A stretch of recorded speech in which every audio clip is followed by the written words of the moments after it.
एक बार फर्श वाले पत्थर ने मूर्ति वाले पत्थर से प्रश्न किया कि भाई मैं भी पत्थर हूँ और तू भी पत्थर है, हम दोनों एक ही बिरादरी के हैं, एक ही खदान से निकले हैं, लेकिन मुझ पर लोग जूते चप्पल रखते हैं, पाँव रखते हैं, तुझे माला पहनाते हैं, आरती करते हैं, चंदन करते हैं, ऐसा क्यों? मूर्ति वाले पत्थर ने कहा, भैया जब तुम्हारे ऊपर कारीगर का छेनी हथौड़ा पड़ा तो तुम टूट के टुकड़े टुकड़े हो गए, इसलिए तुम्हें फर्श में लगा दिया गया, तुम पर जूता चप्पल पांव रखा जाता है। और हमारे ऊपर कारीगर के अनगिनत छेनी हथौड़े पड़े, लेकिन हम टूटे नहीं, चट्टान के चट्टान बने रहे। तो कारीगर ने हमारी देव मूर्ति बना दिया और किसी भक्त ने लाके मंदिर में खड़ा कर दिया, मैं भगवान हो गया और आज मैं पूजा जाता। कभी लिख देता है कि समर में घाव खाता जो उसी का मान होता है, समर में घाव खाता जो उसी का मान होता है, छुपा उस वेदना में भी मधुर वरदान होता है, सृजन में झेलता जो चोट छेनी का हथौड़ी का, वही पाषाण मंदिर में कभी भगवान होता है, वही पाषाण मंदिर में कभी भगवान। पहले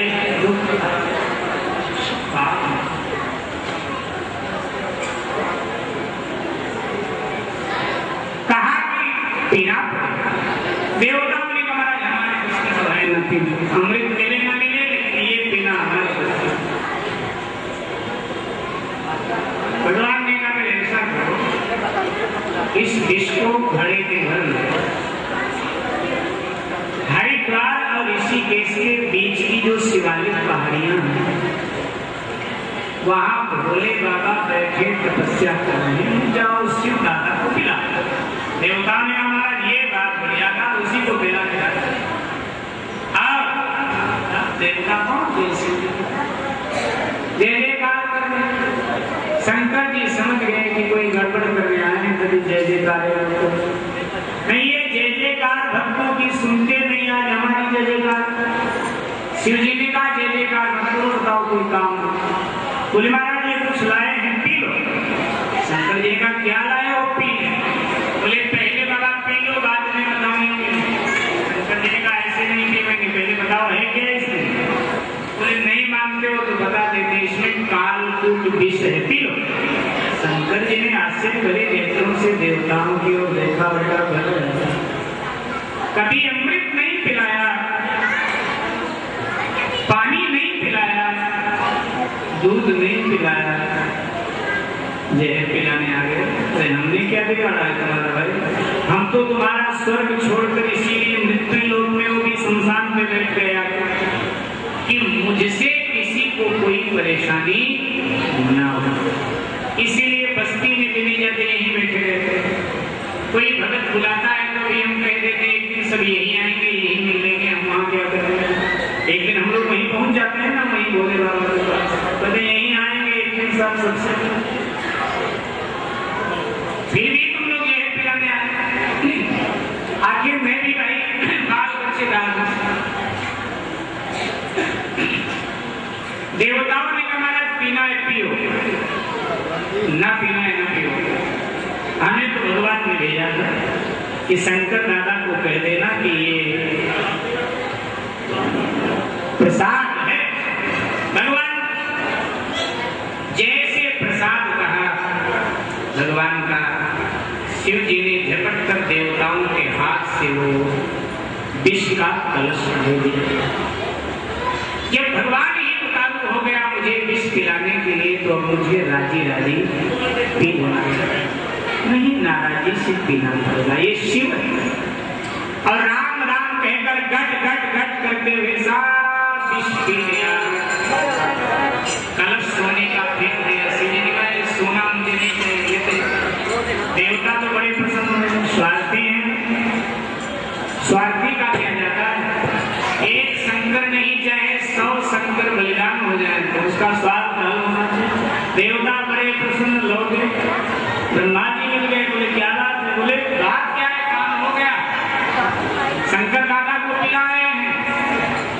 बोले पिला तो आए, लेकिन वहां खड़े होकर देखा नहीं क्या प्रतिक्रिया हो रही है। बोले ये तो देखा नहीं, जाकर के देखो शंकर दादा का राम नाम सत्य हो गया है, तो कम से कम मिट्टी तो ठिकाने लगाओ, दाह संस्कार कराओ। अब देवता छुप छुप के आए और जब वहां पहुंचे तो देखा भगवान शंकर बड़े आनंद में राम राम जप रहे हैं, चेहरे पर प्रसन्नता आनंद। देवताओं ने कहा बाबा अरे आप विश्राम कर रहे हो? शिव जी ने कहा बोले आपका राम नाम सत्य नहीं हुआ क्या? शंकर जी ने कहा हमारा काय को राम नाम सत्य हो, तुम्हारा ना हो जाए राम नाम सत्य? बोले नहीं, हमने विष पिलाया था, हम तो मानते थे कि बाबा का राम नाम सत्य हो गया होगा। शंकर जी ने कहा तुमने अपनी तरफ से कोर कसर नहीं छोड़ी, तुमने विष पिलाया ना, लेकिन हमारे कंठ में राम नाम रूपी अमृत था, और जब राम नाम उस विष में मिला तो विष मेरे लिए विश्राम दायक बन गया। राम तो था ही, अब मेरे पास विश्राम आ गया, इसलिए अब मैं विश्राम करूंगा, और जो मेरा नाम जपेंगे मैं उनको भी विश्राम दिया करूंगा कि मेरे पास विष भी है, मेरे पास राम। विश्राम से मिलकर विश्राम दायक बन जाता था। शिव जी हमको आपको बताना चाहते हैं प्यारे, जब कोई नेक काम करोगे, जब भक्ति की ओर बढ़ोगे, तो ये समाज विष तुम्हें भी पिलाएगा, थोड़ा सावधान रहे, ये सबको विष पिलाता है।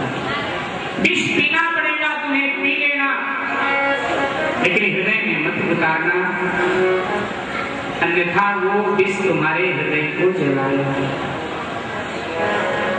जीभ पर मत रखना, नहीं तो तुम्हारी कोई आलोचना करेगा, तुम भी उसकी आलोचना करोगे।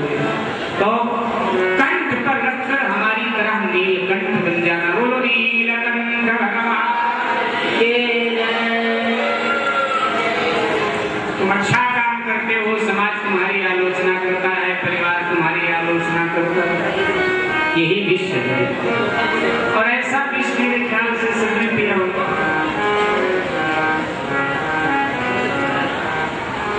तुम भक्ति की ओर बढ़ रहे हो, भजन की ओर बढ़ रहे हो, तुम्हारे आलोचना हो,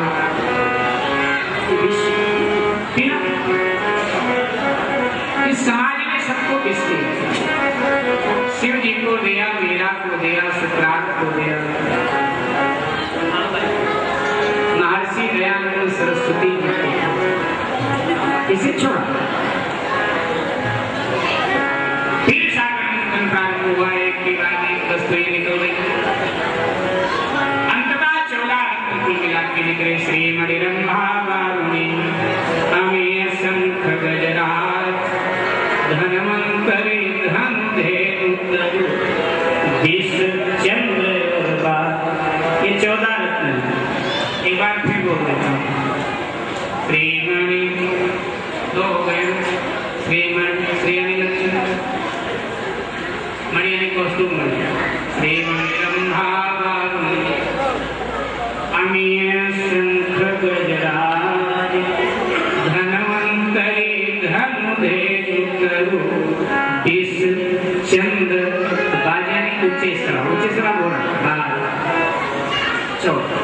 अंततः धनवंतरी महाराज अमृत कलश लेकर निकले। देवता सावधान थे, दैत्य सावधान थे, अमृत कलश छीन ले।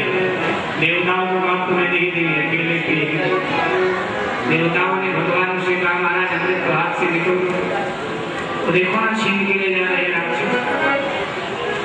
भगवान ने उसी समय मोहिनी रूप ले लिया, स्त्री कर देवताओं के आगे आगे खड़ी हो गई मोहिनी जी। ये गलत काम कर रहे हो। दोनों ने मिलकर मेहनत किया, दोनों अपने कटाक्ष चलाकर दैत्य को मोहित कर दिया। कहा कि हमारी बात मानोगे ना तो हम तुमसे ब्याह करेंगे। अब जिधर मोहिनी जी देखती है वही चाहता है कि साथ हमसे ब्याह करेंगे। राक्षसों ने फैसला किया, इसके हाथ में